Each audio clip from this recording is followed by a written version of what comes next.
बच्चों नमस्कार। हम लेक्चर 24 में गुणनफल के लिए कंटिन्यू करेंगे। चूँकि लेक्चर 23 में भी हमने गुणनफल आइडियल्स देखा था, आज हम इसमें कुछ रिजल्ट्स और देखेंगे। तो सबसे पहला रिज़ल्ट जो हमने पिछले लेक्चर में बात की थी कि एक हम थ्योरम देखेंगे कि पहले मैंने चर्चा की थी कि ring of integers is a principal ideal ring. हमने बात की थी कि जो पूर्णांकों का वलय है वह मुख्य गुणनफली वलय होता है। The ring of integers is a principal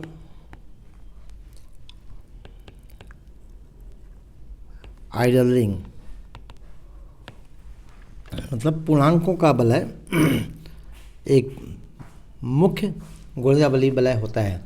principal ideal ring की हमने पहले भी डेफिनेशन दी थी कि यदि किसी रिंग के सभी आइडियल्स प्रिंसिपल आइडियल होते हैं तो उसे हम प्रिंसिपल आइडियल रिंग कहते हैं। तो प्रिंसिपल आइडियल के लिए भी हमने डिफाइन किया था कि प्रिंसिपल आइडियल, हम शॉर्ट में इसको फिर से डिफाइन कर देते हैं। Principal ideal if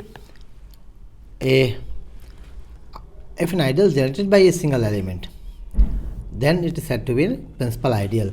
That is, if ideal generated by A can be written as RA such that R belongs to R, then R is said to be, then element set generated by singleton element A is said to be principal ideal.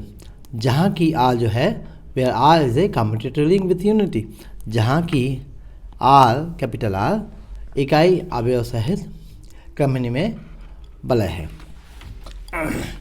तो इसके बाद हम इसके proof पर आते हैं कि मान लीजिए कि I structure I addition and multiplication with a ring of integers, जहाँ की आप जानते हैं कि I क्या है, set of integers, and it can be written as -3, -2, -1, 0, 1, 2, 3 and so on. मतलब जो रिंग ऑफ इंटीजर्स है इसमें नेगेटिव इंटीजर्स भी आते हैं as well as positive integers होते हैं और शून्य भी होता है। तो ये हुआ आई आपका रिंग ऑफ इंटीजर्स है। मान लीजिए कि let S is any ideal of I, तो प्रत्येक रिंग के दो आइडियल्स होते हैं जिन्हें हम इम्प्रॉपर आइडियल्स कहते हैं, जिसमें सिंगलटन सेट 0 होता है और वह वलय स्वयं।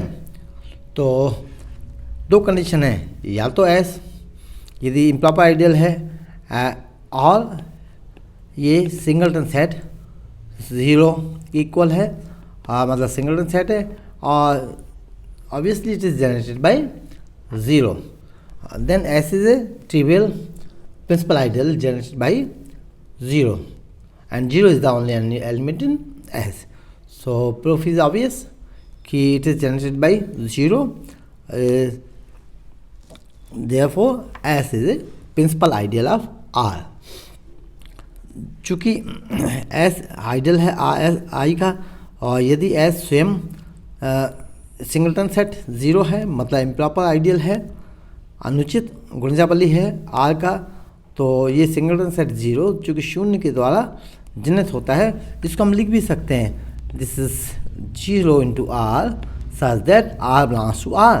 क्लियर है कि यह शून्य के द्वारा जनित होता है, therefore S is a principal ideal। Okay, तो आता है एस प्रिंसिपल आइडियल है। तो हम मान लेते हैं कि S is a non trivial ideal. अतः हम मान लेते हैं let S is any non trivial, मतलब अतुच्छ गुणजा वाली है of R, that is S is not equals to the singleton set 0। तब स्पष्ट है कि जो एस में मेंबर्स होंगे वो आई के मेंबर्स होंगे, और आई में मेंबर्स क्या हैं? Negative integers as well as positive integers. Okay, तो एस में एक स्मॉलेस्ट पॉजिटिव इंटीजर भी होगा। तो जैसे एस में मेंबर्स होंगे, एस चूँकि नेचुरली सबसेट है आई का, तो एस में चूँकि शून्य के अतिरिक्त भी अवयव है, तो इसमें नेगेटिव इंटीजर्स भी हो सकते हैं, पॉजिटिव भी हो सकते हैं। तो हम इसमें मान सकते हैं कि कोई एक पॉजिटिव इंटीजर स्मॉलेस्ट इसमें होगा। So let N be the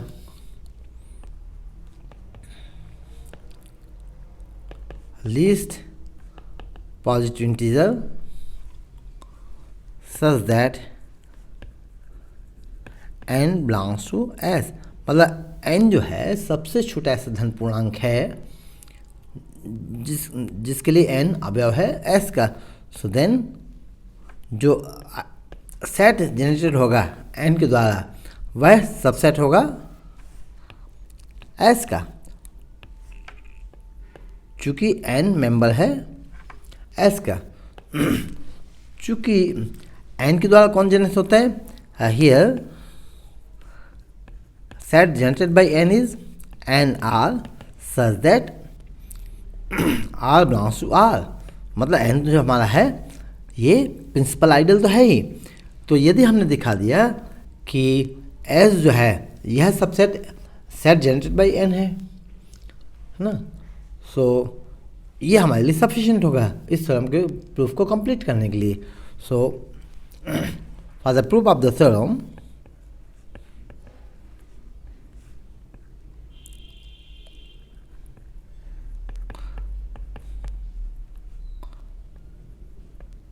it is sufficient to show that S is subset of the principal ideal generated by n। अतः इस थ्योरम के प्रूफ के लिए यह दिखाना पर्याप्त होगा कि S जो है प्रिंसिपल आइडियल n का सबसेट होगा। उस केस में चूँकि S एनी आइडियल है आर का, तो ऐसे कोई भी आइडियल आर का होगा एस जैसा, तो उसके लिए ये कंडीशन फुलफिल होगी। तो एन सबसेट चूँकि ideal generated by N S का सबसेट है, और हमने ये दिखा दिया कि एस सबसेट है एन का, तो एस स्वयं एक प्रिंसिपल आइडियल के बराबर होगा। और हम यह कह सकते हैं कि आर का प्रत्येक आइडियल एक प्रिंसिपल आइडियल है, और by the definition of principal ideal ring I हमारा प्रिंसिपल आइडियल रिंग होगा। So and therefore every ideal of I will be the principal ideal, and therefore every ideal of I will be the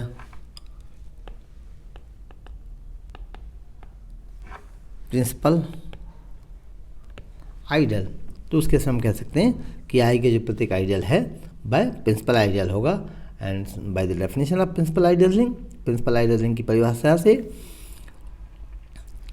आई एक principal ideal ring होगा। तो इसके लिए मान लेते हैं कि let A belongs to I plus B such that A belongs to S. मान लीजिए ए ऐसा कोई धन पूर्णांक है, आई प्लस मतलब सेट ऑफ पॉजिटिव इंटीजर्स, धन पूर्णांकों को समुच्चय। तो मान लीजिए कि ए ऐसा कोई अवयव है, धन पूर्णांक है कि जिसके लिए ए एस का मेंबर है, देन बाय डिवीजन एल्गोरिथम ये पहले भी हमने इसको देखा है, हम यहाँ फिर से आपको समझाएंगे। The exist Q and R belongs to I plus such that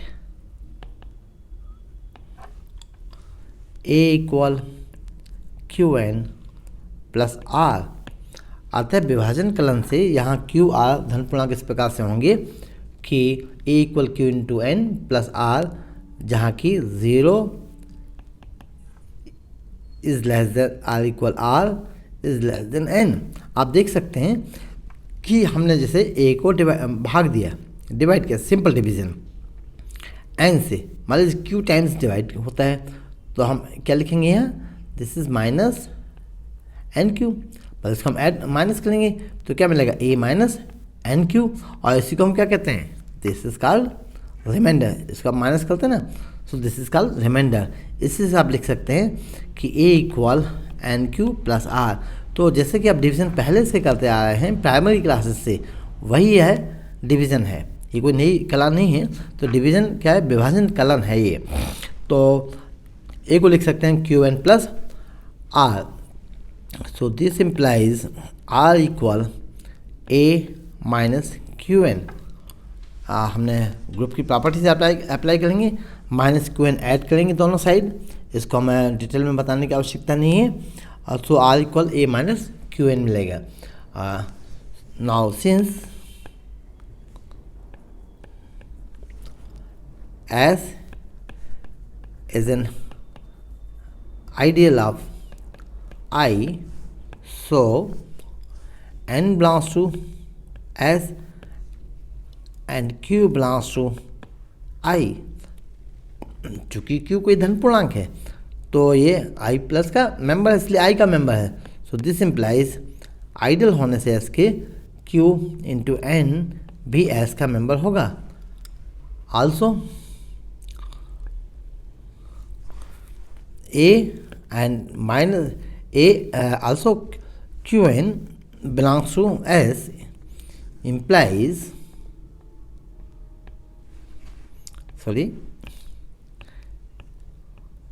also QN belongs to S implies minus QN belongs to S, since S plus is an additive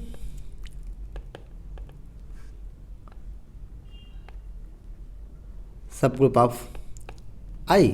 चूँकि योग के सापेक्ष S जो है I का उपसमूह है, इसलिए इसमें योगात्मक प्रतिलोम भी होगा। Now A and minus QN belongs to S implies A minus QN also belongs to S।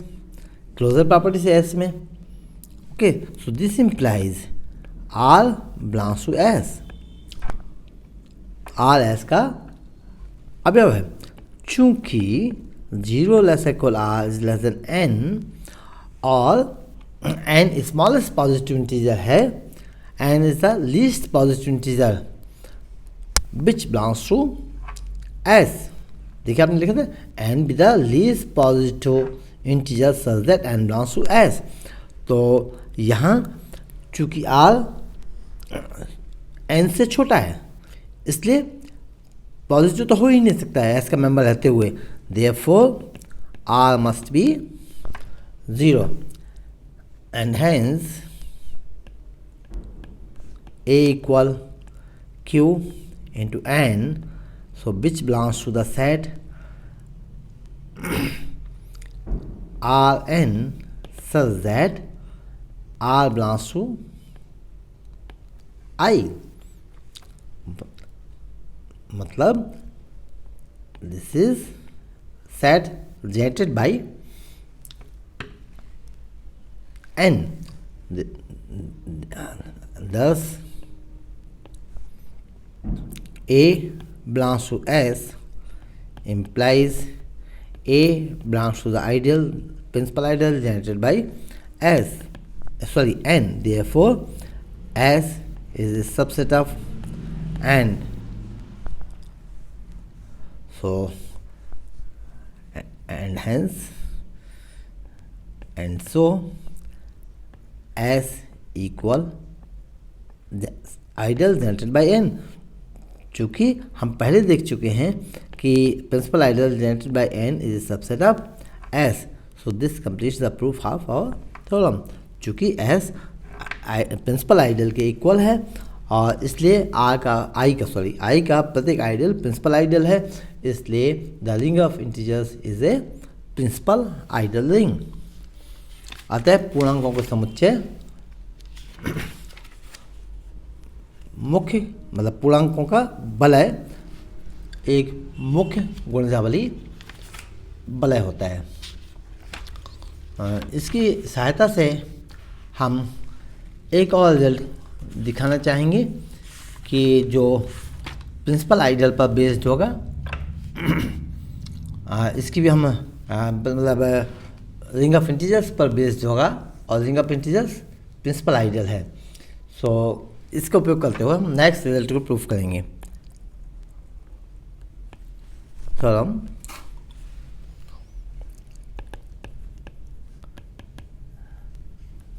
an ideal S in the ring of integers I is maximal if and only if S can be generated by some prime integer। तो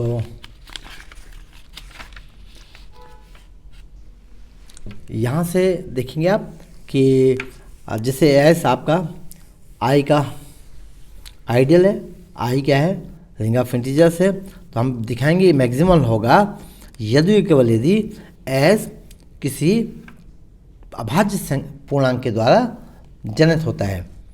सो proof हम जानते हैं, अभी पिछले थोड़ा हमने देखा है कि every ideal in the ring of integers is a principal ideal.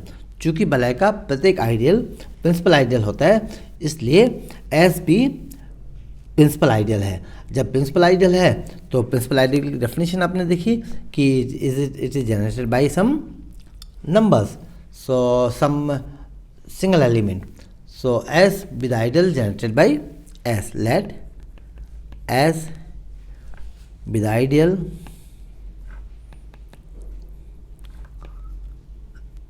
generated by P belongs to I। माना कि जो S जो है एक आइडियल है जो कि एक पूर्णांक P के द्वारा जनित होता है, that is S equal set generated by P and which is RP such that R belongs to ring of integers लिया है तो हम यहाँ आई लेंगे कि आर बिलोंग्स टू आई। तो हम ये मान सकते हैं there is no loss of generality, यहाँ कोई व्यापकता की हानि नहीं है कि पी को हम धनात्मक ले लें या ऋणात्मक, है ना। चूँकि कोई भी सेट यदि पी के द्वारा जनित होता है तो माइनस पी के भी द्वारा जनित होता है। सो हम मान लेते हैं कि P पॉजिटिव है ना। So there is no loss of generality for assuming P as positive integer. तो यहाँ कोई व्यापकता की हानि नहीं है यदि P कोई positive integer. So let P belongs to I plus, मतलब सेट ऑफ पॉजिटिव इंटीजर्स का मेंबर है, because P and minus P generates the same ideal. चूँकि P और माइनस P एक समान आइडियल को जनित करेंगे। सो अब हमें दो रिजल्ट दिखाना है। पहले कि एस यदि मैक्सिमल है तो वी हैव टू शो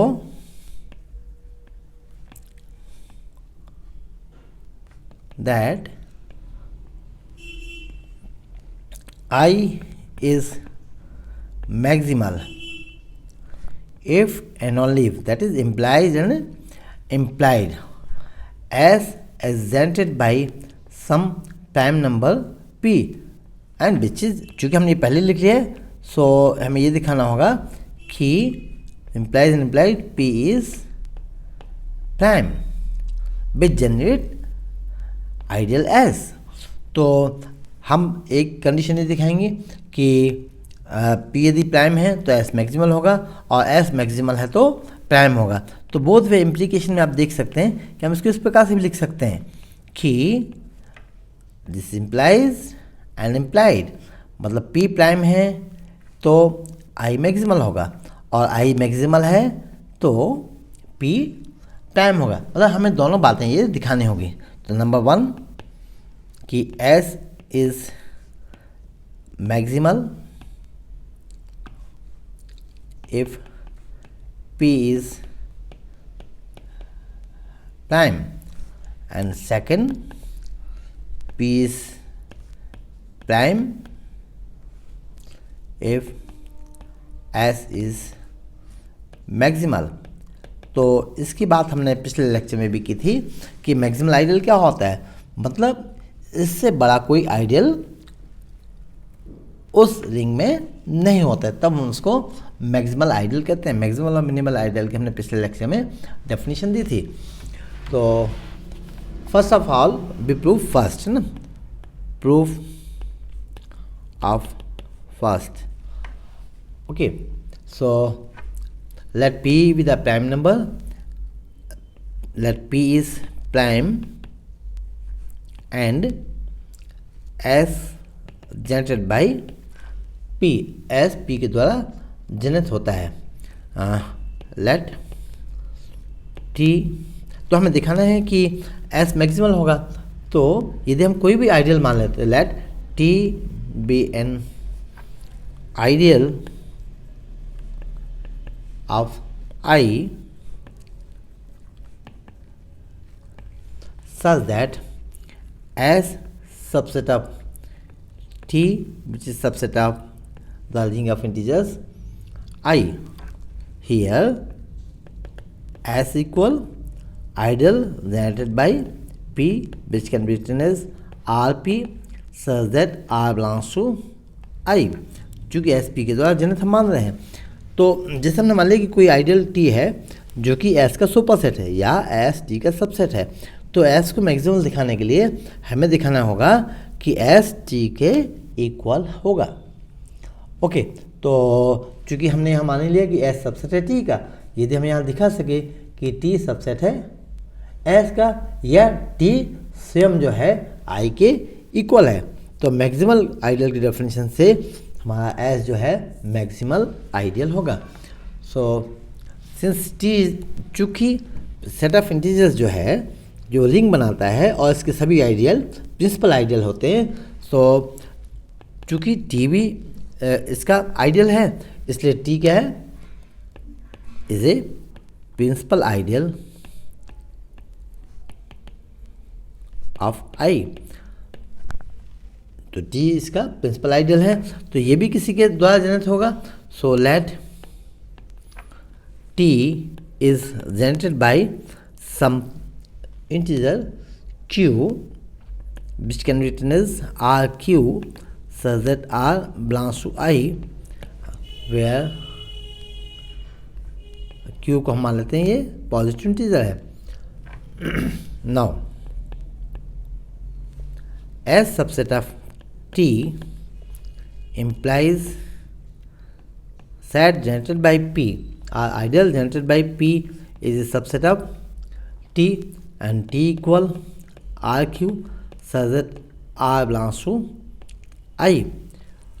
तो हम चूँकि जो आइडियल जो P के द्वारा जनरेट हो रहा है ये T का सबसेट है, सो this implies P belongs to T, where T is again T equal RQ. So this implies there exists R belongs to I such that P equal RQ. This implies Q P upon Q equal R. R क्या है? चूँकि I का member पूर्णांक है और अतः P को यदि Q से डिवाइड हम करते हैं तो एक पूर्णांक मिल रहा है. This implies Q divides P. सो चूँकि P प्राइम नंबर है इसलिए इसका डिवाइजर क्या होगा? या तो 1 होगा या P itself. So this implies Q equal 1 R Q equal P. चूँकि P अभाज्य संख्या है तो इसके भाजक क्या होंगे? या तो P स्वयं होगा या 1 होगा. So if Q equal 1 then T equal Q ideal generated by Q equal ideal generated by 1. So this is I itself. आप देख सकते हैं this is 1 into R such that R belongs to I. तो जो idol A के द्वारा generate होगा वह किसके इक्वल होगा? I के इक्वल होगा. And if Q equal P then T equal ideal generated by Q equal ideal generated by P, क्योंकि दोनों बराबर है. And which is S. So therefore either T equal I or T equal S. Therefore idle generated by P is a maximal ideal of I. तो हमने पहले भी बात की कि हमने सबसे पहले मैक्सिमल की डेफिनेशन दी थी कि इससे बड़ा कोई आइडियल नहीं होता है रिंग I का. या तो वो स्वयं रिंग I के इक्वल होगा या जो इसका सुपर सेट हम बताया वह किसी इक्वल होगा. जैसे हमने यहाँ दिखाया, सॉरी यहाँ हमने ब्रैकेट गलत लगाया, यहाँ सेट लिखा है ना, तो T इक्वल S.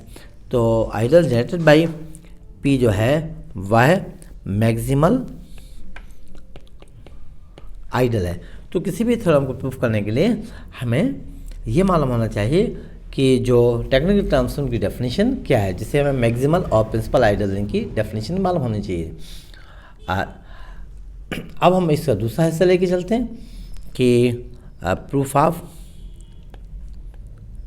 सेकंड हमें क्या दिखाना है कि यदि P प्राइम है तो S मैक्सिमल होगा. सो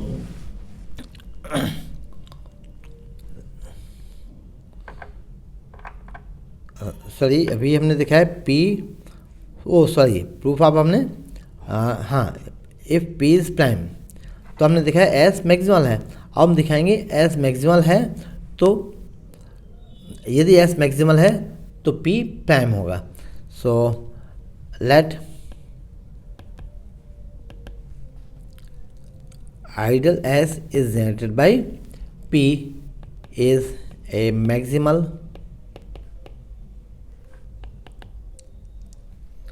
आइडल ऑफ I. चूँकि मैक्सिमल आइडल है so then we have to show that P is a prime number. We show that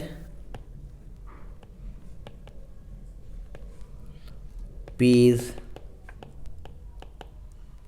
prime. Let without loss of generality let P is some positive integer. यदि मान लीजिए prime हमें दिखाना है P prime है तो हम इसका कन्वर्स मान के चलते हैं. कन्वर्स क्या मान के चलते हैं कि let P belongs to I plus is a composite number, मतलब एक भाज्य संख्या है. So P equal M into N where neither M equal 1 ना N इक्वल 1. M और N दोनों एक के इक्वल नहीं है. Therefore ideal generated by P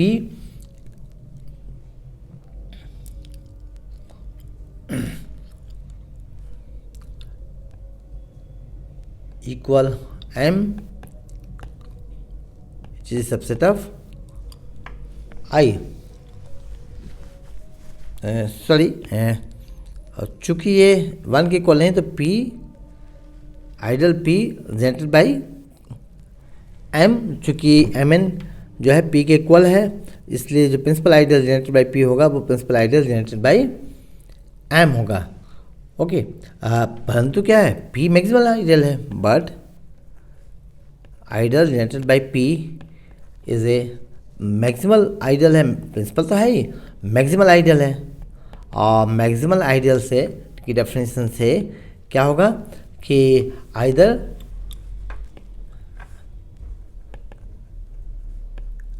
generated by M equal I और ideal generated by M equal P। तो चूंकि यह M जो है 1 के बराबर नहीं होगा, since M is not equal to 1, therefore ideal generated by M equal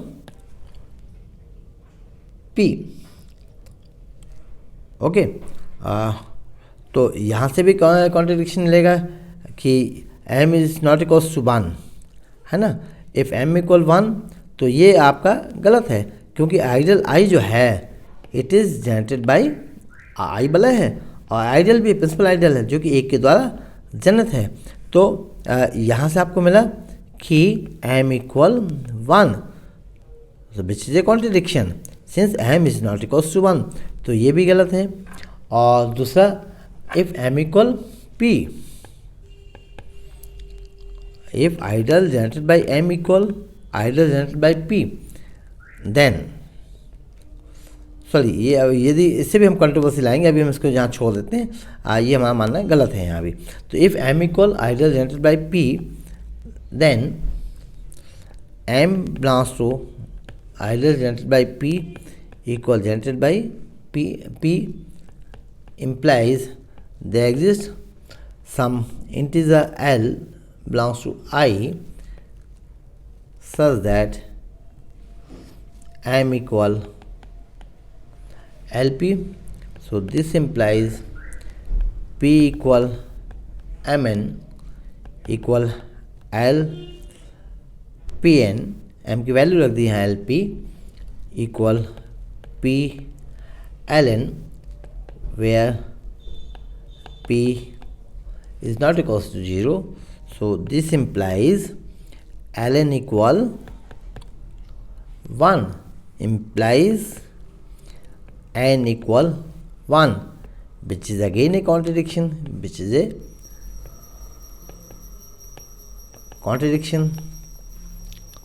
therefore P is a prime number. यही हमें प्रूफ करना था, hence P is prime, hence P is prime if S is a prime ideal। तो यहाँ आपने देखा कि यदि M इक्वल P है तब भी हमें कॉन्ट्रडिक्शन मिला, M equal ideal generated by M equal ideal generated by P है तब हमें यहाँ कॉन्ट्रडिक्शन मिला। तो इसलिए S जो है एक प्राइम आइडियल है। सो एंड दस an ideal S in the ring of integers I is maximal if and only if S can be generated by some prime number।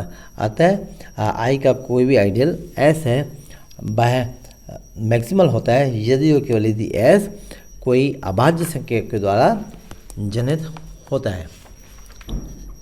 कुछ और हम छोटे छोटे रिजल्ट देखेंगे कि जैसे एक रिजल्ट हम चाहेंगे कि आप स्वयं करेंगे। ये सिंपल थ्योरम है ये कि intersection of two ideals of any ring R plus and multiplication is an ideal of R। तो हम मान लेते हैं कि हम इसके प्रूफ को बहुत ज़्यादा नहीं लिखेंगे, आप लोग लिखेंगे इसको, खुद नोट्स बनाएंगे कि मान लीजिए एस और टी ये दोनों आइडियल्स हैं, आइडियल्स ऑफ आर हैं। आप चाहें तो इसको पूरा स्ट्रक्चर भी लिख सकते हैं, जहाँ की एस फाई की इक्वल नहीं है और टी भी फाई की इक्वल नहीं है। चूँकि आइडियल होने से ये दोनों एस और टी आइडियल्स हैं आर की, इसलिए एडिटिव सब ग्रुप भी हैं आर के, इसलिए इनमें आइडेंटिटी भी होगा। So at least 0 belongs to S and 0 belongs to T, therefore 0 belongs to S intersection T. तो यही 0 क्या है, आर का एडिटिव आइडेंटिटी भी है। So in that case S intersection T phi के इक्वल नहीं है। अब चूँकि हम ये जानते हैं कि चूँकि एस और टी दोनों सब ग्रुप्स हैं, S plus and T plus are subgroups of R. चूँकि ये भी आप जानते हैं कि हमने पहले प्रूफ किया कि इंटरसेक्शन ऑफ टू सब ग्रुप्स इज अगेन ए सब ग्रुप। चूँकि दो उपसमूह का सर्वनिष्ठ भी उपसमूह होता है, so therefore S intersection T plus is a सब ग्रुप ऑफ आर। अब आइडियल होने के लिए, आइडियल दिखाने के लिए दूसरी कंडीशन, मतलब पहली कंडीशन तो आपकी हो गई, दूसरी कंडीशन कि एक आर मेंबर हम लेंगे आर का और एक हमने लिया एस इंटरसेक्शन टी का मेंबर लिया। So this implies R belongs to R and चूँकि इंटरसेक्शन का मेंबर है इसलिए एस का भी मेंबर होगा और as well as S member होगा टी का। चूँकि आर और एस और टी सेपरेटली आइडियल्स हैं इसलिए आर एस भी मेंबर होगा और एस आर मेंबर होगा एस का, एंड आर एस और एस आर ये दोनों मेंबर होंगे टी के, क्योंकि एस और टी दोनों आइडियल हैं। तो आइडियल की डेफिनेशन से so this implies R belongs to R and R S S R belongs to S intersection T. So यही डेफिनेशन है किसकी, आइडियल होने की। So this implies S intersection T as an ideal of R. तो बहुत simple theorem है। इसी प्रकार जैसे हमने पहले प्रूफ किया है कि आर्बिट्री इंटरसेक्शन ऑफ सब ग्रुप्स इज अगेन ए सब ग्रुप, इसी प्रकार से एक थ्योरम होगी कि the intersection of arbitrary collection of ideals of लिंग इज एन आइडियल। तो इसको आप प्रूफ करेंगे, वाई इंडेक्स सेट मान के आप प्रूफ करेंगे इसको। तो ये आपके लिए होमवर्क है कि the intersection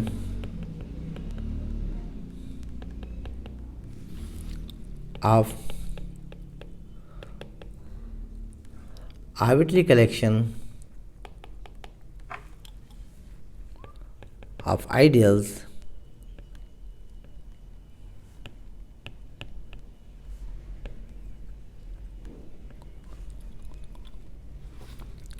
of any ring R plus and multiplication is an ideal। जैसे हमने ऊपर देखा कि दो आइडियल्स का इंटरसेक्शन भी एक आइडियल होता है, तो इसके लिए आप देखेंगे कि यदि हम किसी भी स्वैच्छिक संख्या में ले लें, जब स्वैच्छिक कलेक्शन की बात आती है तो वहाँ हमें एक इंडेक्स सेट लेना होता है। सो हम ये मान लेंगे कि let S I such that I belongs to some index set cap मान लिया ये, तो ये होगा आपका आर्बिट्री कलेक्शन। ठीक, तो जैसे हमने एस इंटरसेक्शन टी के मेंबर मान के चले, तो ऐसे हम देखेंगे कि चूंकि आर्बिट्री कलेक्शन ऑफ आइडियल्स है तो इसका मतलब प्रत्येक एस आई एक आइडियल है और इसलिए प्रत्येक एस आई एक एडिटिव सब ग्रुप है आर का। तो इसलिए प्रत्येक एस आई में एक शून्य अवयवी होगा, चूँकि एडिटिव सब ग्रुप है तत्समक होता ही है योग के लिए।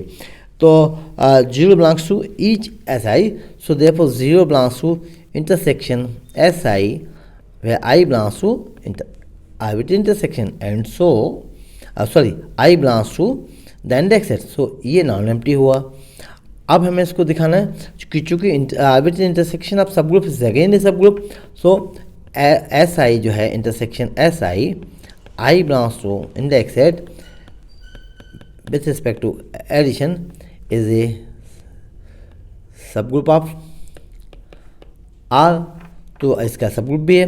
दूसरी बात, हम आप इसको दिखाएंगे कि ये आइडियल है, तो हम इसके दो आर्बिट्री मेंबर मान के चलेंगे। जैसे हमने आर मेंबर मान लिया, सॉरी आर का, और एक एस मेंबर मान लिया आर्बिट्री इंटरसेक्शन एस आई का, तो इससे क्या मिलेगा कि आर मेंबर आर का and S belongs to S I for all I belongs to index set.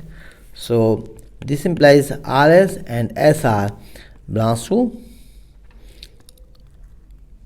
Intersection sorry arbitrary intersection S I belongs to index set. और यही जो है डेफिनेशन है किसके लिए कि यदि आर मेंबर है, यहाँ आप लिख भी ले लें तो ज़्यादा अच्छा होगा कि आर बिलोंग्स टू आर, चूँकि since each S I is an ideal of R, तो एस आर और आर एस इसके इंटरसेक्शन के मेंबर्स भी हैं।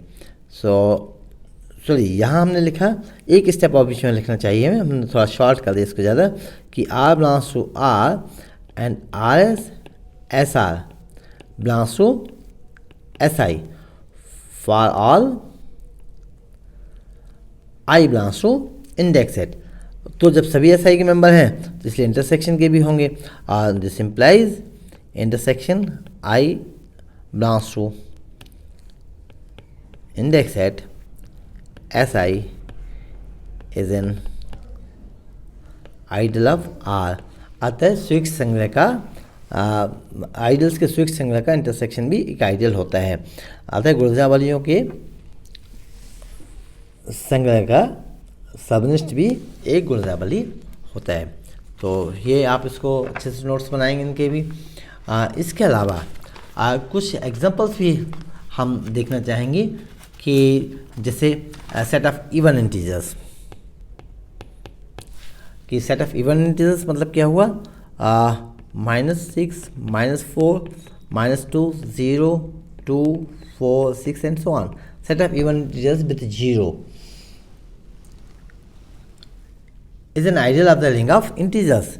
तो हमने लिया मान लीजिए ई और ये आई लिया, आई सेट रिंग ऑफ इंटीजर्स -3, -2, -1, 0, 1, 2, 3। तो आप यहाँ देख रहे हैं कि जो ई सेट ई है योग के सापेक्ष ये सब ग्रुप है आई का। क्यों है सब ग्रुप? चूँकि आप देख रहे हैं कि ई सबसेट ऑफ आई है और योग के सापेक्ष ई एक समूह बनाता है। Sum of two even integers is again an even integer, कि दो संपूर्णांकों का योग एक संपूर्णांक होता है। एसओ को भी फॉलो करते हैं, आइडेंटिटी भी है और योगात्मक प्रतिलोम भी है। जैसे 0 का 0 हुआ, 2 का योगात्मक प्रतिलोम -2 एटसेट्रा, है ना। तो ये सब ग्रुप है। और दूसरी बात कि जो ई है आप देखेंगे कि ई को हम लिख सकते हैं, this is generated by 2, this is 2 R such that R belongs to I. Okay, तो ये 2 के द्वारा जनित है। और हम ई के किसी भी मेंबर, मान लीजिए ई का मेंबर हमने लिया S belongs to E and R belongs to I, implies R S और एस आर मेंबर होंगे ई के। क्यों मेंबर होंगे?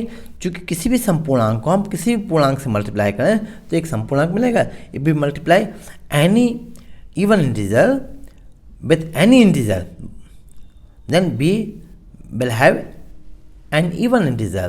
यदि किसी संपूर्णांक को एक किसी भी पूर्णांक से मल्टीप्लाई करें तो हमें एक संपूर्णांक मिलेगा। इसलिए एस आर और आर एस दोनों मेंबर हैं ई के। So therefore E is an ideal of R. In fact E is a principal ideal generated by 2। इसमें कुछ और एग्जांपल्स हम देख सकते हैं, जैसे कि एग्जांपल हम होमवर्क के लिए आप देखेंगे कि हमने लिया I, this is set of some matrices A B such that A B belongs to R, और ये आर का आइडियल है, जबकि आर क्या है, R is a set of, हम इसको आर ना कह के, चूँकि आर को हम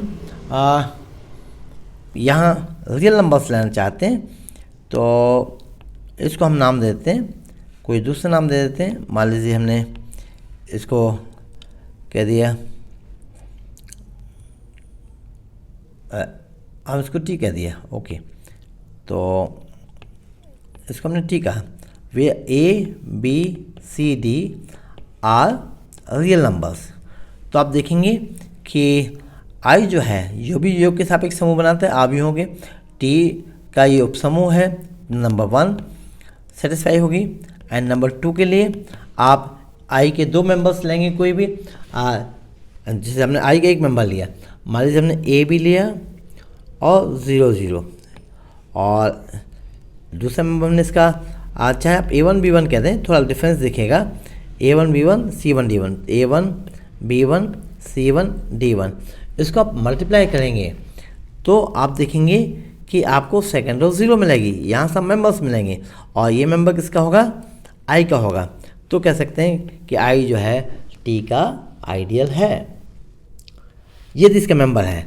और यदि मेंबर नहीं है आई का, इस रूप में नहीं है, तो हम कह देंगे आइडियल नहीं है।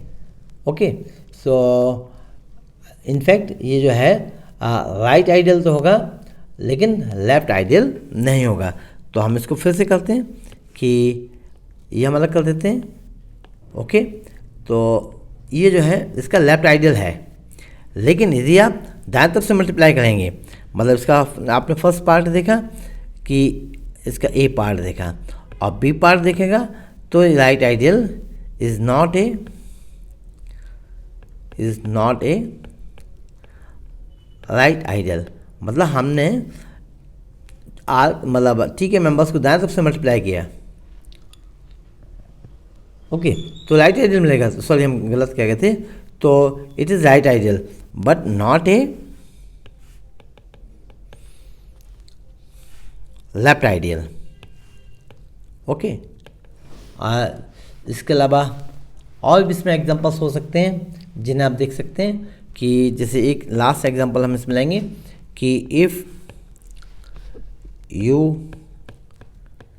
Is an ideal of any ring R and unity member 1 belongs to U, then prove that U equal R।